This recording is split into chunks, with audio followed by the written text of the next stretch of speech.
Au large du détroit d'Ormuz, la puissance américaine continue de montrer ses muscles. Mais derrière les navires de guerre, une autre bataille est en train de se jouer, celle de l'endurance. L'USS Abraham Lincoln et ses quelques 5000 marins et marines sont engagés dans un déploiement qui s'étire depuis des mois.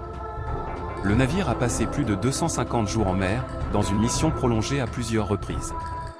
Des familles parlent de fatigue extrême, de conditions difficiles et d'une dégradation du moral. Mais une information est particulièrement inquiétante.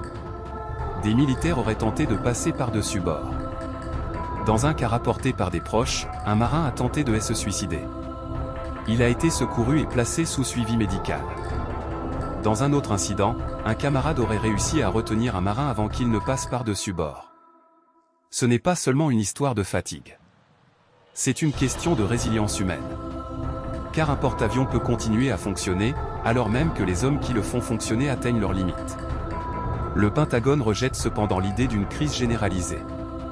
Le secrétaire à la Défense Pete Hegseth affirme que plusieurs informations sur les conditions à bord ont été largement déformées. Mais une relève est justement en préparation. L'USS George Washington doit prendre le relais du Lincoln. Alors la question n'est plus seulement de savoir si l'Amérique peut frapper l'Iran. La vraie question est, combien de temps peut-elle tenir? Parce que dans une guerre longue, la puissance ne se mesure pas seulement aux armes. Elle se mesure aussi à la capacité des hommes à tenir.